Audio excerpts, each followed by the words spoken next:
नमस्कार दोस्तों। आज हम इस वीडियो के द्वारा हम समझने वाले हैं कि यदि हम इमोशनली डिस्टर्ब हैं तो कैसे ठीक हो सकते हैं। कितना समय लगता है ठीक होने में? मात्र 10 मिनट तक। और इस पूरे प्रैक्टिकल को भी आज इस वीडियो के द्वारा समझेंगे। उसके पहले समझ लेते हैं यदि मैं इमोशनली डिस्टर्ब हूँ तो उसके सिम्टम्स क्या होते हैं, क्या संकेत है उसके, क्या मैं सचमुच इमोशनल डिस्टर्बेंस से गुजर रहा हूँ या नहीं। ये हम समझते हैं कुछ उदाहरण से। सबसे पहली चीज़, जो व्यक्ति इमोशनली डिस्टर्ब रहता है उस व्यक्ति के जीवन में पॉजिटिव हैबिट्स नहीं रहते हैं। यदि यहाँ आज हम इस समय पेपर पे लिखने की कोशिश करें कि हमारे अंदर ऐसे कौन से 5 पॉजिटिव हैबिट्स हैं जो हम प्रतिदिन अपनाते हैं पूरे सातों दिन और पूरे साल 365 दिन, तो हमें समझ में आएगा कि मैं इमोशनली डिस्टर्ब नहीं हूँ। तो 5 हैबिट्स को आप लिखने की कोशिश करें कि मेरे अंदर ऐसे कौन से 5 हैबिट्स हैं जो आप इसे फिक्स समय पर प्रतिदिन करते हैं, वो भी सातों दिन करते हैं। उदाहरण के तौर पे एक हैबिट हो सकती है कि आप प्रतिदिन सुबह 5 बजे उठते हैं। क्या आप पूरे सातों दिन उठते हैं? क्या पूरे आप 1 साल तक उठते हैं? तो ये हुआ आपका एक पॉजिटिव हैबिट। उसी प्रकार दूसरा हैबिट क्या हुआ कि आप प्रतिदिन उठने के बाद आप योगासन और प्राणायाम ध्यान करते हैं। ये हुआ आपका दूसरा हैबिट कि किसी भी परिस्थिति में आप सातों दिन आप इस आदत को नहीं छोड़ते हैं। तीसरा हैबिट कि आप लंच समय पे खाते हैं। मान लीजिए 11 बजे का आपका निश्चित समय है, डिनर आपका शाम में 7 बजे हो जाता है। ये आपका तीसरा हैबिट हुआ। चौथा हैबिट हो सकता है कि आप प्रतिदिन करीब 50 पेज किताब पढ़ते हो, हर दिन सोने से पहले 20 मिनट का ध्यान करते हो। इस प्रकार यदि आपके 5 सकारात्मक हैबिट्स हैं जो आप सातों दिन फॉलो करते हैं और पूरे साल फॉलो करते हैं, तो आप इमोशनली बैलेंस्ड है, आप इमोशनली डिस्टर्ब नहीं है। पर यदि आपके पास 5 हैबिट्स नहीं है जिसे आप प्रतिदिन फॉलो करते हैं, तो आप इमोशनली डिस्टर्बेंस से गुजर रहे हैं। कोई नियम को एक दिन फॉलो करना, दूसरे दिन न कर पाना, कोई चीज़ आप 3 दिन करना, 3 दिन के बाद न कर पाना, ये संकेत है कि आप इमोशनली डिस्टर्ब हैं। दूसरा संकेत होता है इमोशनली डिस्टर्ब व्यक्ति का, किस व्यक्ति के जीवन में आर्थिक परिस्थिति हमेशा खराब बनी रहेगी। खराब इन द सेंस कि ये इंसान हमेशा या तो लोन लेगा, या तो क्रेडिट कार्ड को उपयोग करेगा, या तो एक लोन को भरने के लिए वो दूसरा लोन लेगा। ये हमेशा विदाउट को भी बिना कुछ चीज़ सोचे समझे ये व्यक्ति पैसा खर्च करता है और हमेशा ये कर्ज में डूबा रहता है। तीसरा संकेत है इस व्यक्ति के संबंध काफ़ी कमज़ोर होते हैं, ऑफिस में भी और घर में भी। ये किसी को भी अच्छा अपना समय पूरी तरह से दे नहीं पाता है, हर बात को ये नकारात्मक ढंग से स्वीकार करता है और उसी प्रकार से रिएक्ट करता है, रिस्पॉन्ड नहीं करता है, रिएक्ट करता है। इसके संबंध कमज़ोर होते हैं, इसके साथ लॉयल्टी नहीं रहती है, नहीं इसके साथ कोई लॉयल रहता नहीं, ये व्यक्ति किसी के साथ लॉयल या कमिटेड रहता है। इस व्यक्ति के लिए इंसान केवल एक प्रोडक्ट की तरह रहता है, एक मशीन की तरह रहता है जहाँ पे केवल एक लेन देन होता है। ये व्यक्ति देखा जाए तो ये इमोशनली डिस्टर्ब है।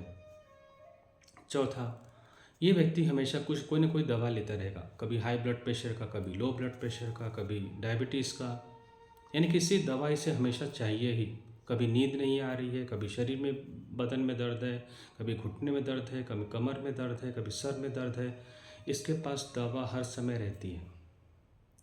तो ये व्यक्ति भी इमोशनल डिस्टर्बेंस से गुजर रहा है, जिसकी वजह से इसके अंदर शरीर के अंदर तमाम व्याधियाँ आ रही हैं, जिसको सिर्फ दवा पे ये निर्भर है।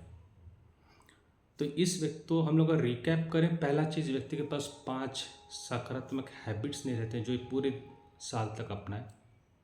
दूसरा, ये व्यक्ति फाइनेंशियली हमेशा कर्ज में रहता है। तीसरा, इसके संबंध कमज़ोर रहते हैं। और चौथा, ये व्यक्ति हमेशा स्वास्थ्य इसका खराब रहता है। अब ये व्यक्ति को अगर ठीक करना है, ट्रीट करना है, तो कैसे कर सकते हैं? सबसे पहली बात, इस व्यक्ति को स्वीकार करना पड़ेगा कि मैं इमोशनली डिस्टर्ब हूँ और मुझे ठीक होना है। सबसे पहली चीज़, अगर मैंने स्वीकार ही नहीं किया तो मुझ पर कोई भी चीज़, कोई भी ट्रीटमेंट मुझ पर प्रभावी नहीं होगा। दूसरा, जो भी मैं चीज़ कर रहा हूँ क्या मैं इसे 7 दिन तक कम से कम कर सकता हूँ, ताकि मैं समझ सकूँ कि हाँ ये चीज़ चल रही है। तो 7 दिन का कमिटमेंट तो लीजिए। 7 दिन में यदि आपको परिवर्तन महसूस होता है तो आप इसे प्रतिदिन करें। और मैं तो ये हमेशा कहते हैं कि ये प्रभाव तो आपको 10 मिनट में ही महसूस होगा। जो टेक्निक अभी आपको बताई जाएगी, अगर आप इसे करेंगे तो 10 मिनट में ही ये चीज़ आपको महसूस होगा। हम लोग जब इमोशनली डिस्टर्ब कोई व्यक्ति रहता है तो हम उसे लामा फेरा हीलिंग रिकमेंड करते हैं। पर लामा फेरा हीलिंग देने के बाद जो नियम उसे हम लोग बताते हैं, तो पहले जो नियम रहता है वही चीज़ आपको सिखाया जाएगा, वो है प्राणायाम और ध्यान का। क्योंकि यदि मैंने उसे केवल हीलिंग पर ही निर्भर रखा तो मैं हीलर कहाँ से हुआ? ये तो डॉक्टर और पेशेंट का फिर रिश्ता हुआ कि आप हमेशा हमारे पास आते रहिए और ट्रीटमेंट लेते रहें।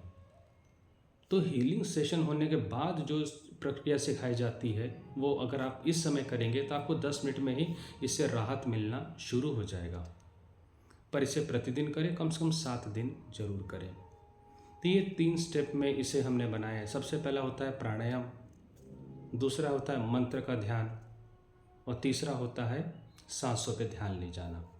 पर इसे करने की एक विधि होती है, एक स्टेप्स होता है। अगर आप उस स्टेप्स को फॉलो करें तब समझ में आएगा। स्टेप्स को पहले समझ लीजिए कैसे करते हैं, उसके बाद फिर आप हमारे साथ कर सकते हैं।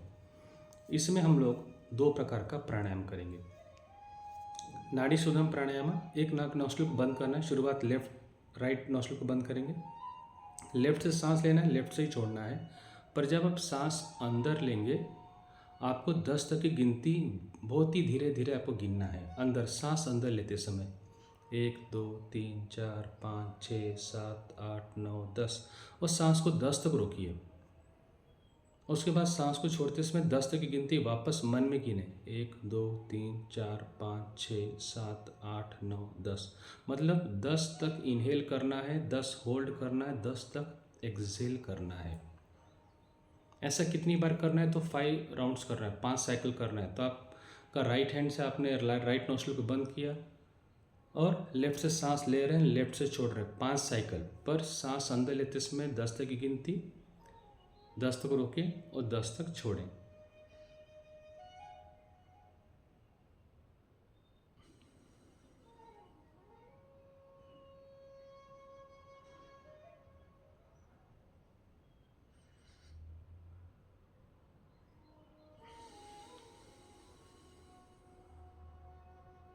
जितना आराम से स्लोली आप ये करेंगे उतना ज़्यादा प्रभाव पड़ेगा। जैसे आपका लेफ्ट नोस्ट्रिल से 5 साइकिल कंप्लीट हो जाए, फिर आप लेफ्ट नोस्ट्रिल को बंद कर दीजिए, राइट से सांस ले, राइट से छोड़ें। सेम वही प्रोसेस को अपनाना है।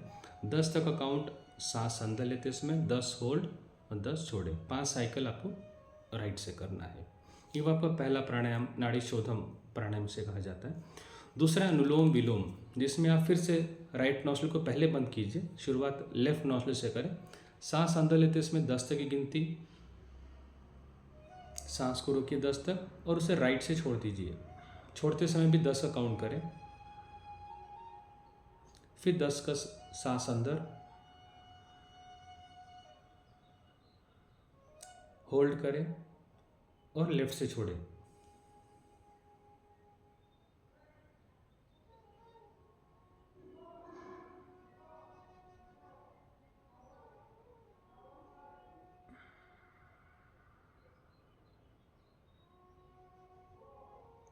मतलब 10 तक सांस गिनती रहे, करते रहें।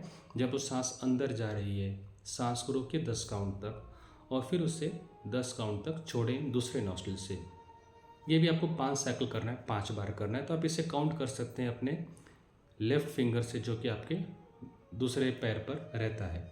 ये वो आपके 2 प्राणायाम हुए।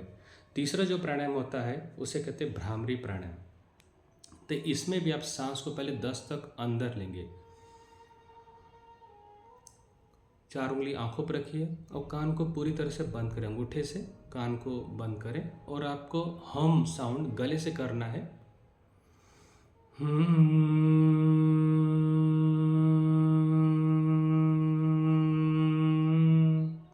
फिर से सांस अंदर लीजिए 10 काउंट तक।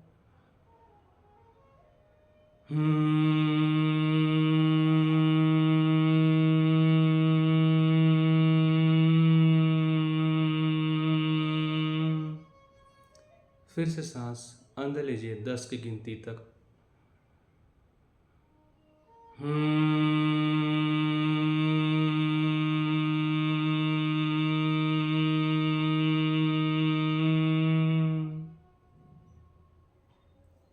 तो जब आप गिनती करेंगे तो गिनती काफ़ी स्लोली कीजिए, काफ़ी आराम से कीजिए। तुरंत 1 2 3 4 नहीं बोलना है। 1 2 3 4 5 सांस अंदर लेते हैं, उसमें जितना लंबा आप सांस अंदर ले सकते हैं उतना बेहतर परिणाम आपको मिलेगा। तो पहले हमने नाड़ी शोधन किया, सिंगल नॉस्ट्रिल ब्रीदिंग, फिर अनुलोम विलोम किया, अल्टरनेट नॉस्ट्रिल, तीसरा किया था भ्रामरी। ये हुआ स्टेप 1। स्टेप 2, अब इसमें आप हाथ क्रॉस कर लीजिए। एक लंबी गहरी सांस अंदर आपको लेना पड़ेगा। 10 तक सांस अंदर लेंगे, 10 तक सांस को रोकिए कुछ देर, और सांस को छोड़ते समय आपको मंत्र उच्चारण करना है अ म अम, अ म, ओम की बात नहीं कर रहा हूँ, अ म। देखिए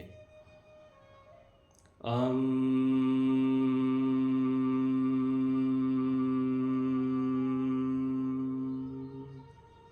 फिर से लंबी गहरी सांस अंदर, काउंट अप टू 10।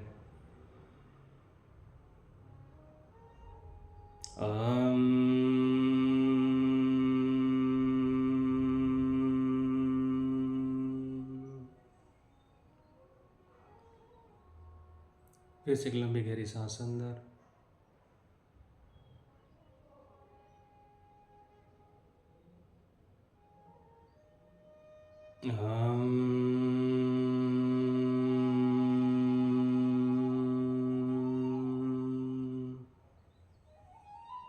ये आपको करना है 10 साइकिल तक, 10 साइकिल तक। मतलब सांस अंदर लीजिए पहले, काउंट अप टू 10, 10 तक की गिनती गिनिए। उसके बाद जब आप सांस को छोड़ेंगे तो उसको एक मंत्र के द्वारा छोड़िए, अ म। इससे पूरी तरह से आपके नर्व्स रिलैक्स हो जाते हैं, मन शांत हो जाता है, मन स्थिर होने लगता है। तो दूसरी विधि में आप सांस 10 तक काउंट करेंगे और सांस को छोड़ते समय अम मंत्र का उच्चारण करेंगे। Third and the last step, जिसे ध्यान कहते हैं, हथेलियाँ वापस क्रॉस होगी। सांस अंदर 10 तक, सांस पूरी तरह से उसको नाभि तक ले जाएं। सांस को रोकिए 10 तक नाभि में, और सांस को छोड़ते समय सांस मुंह से छोड़िए।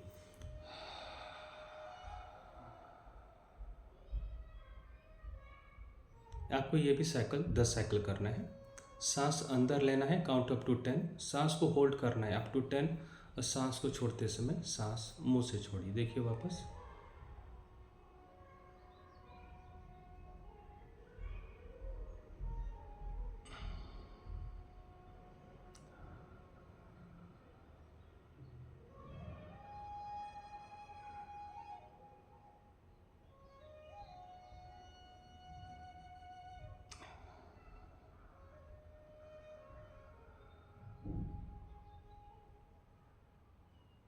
Got it.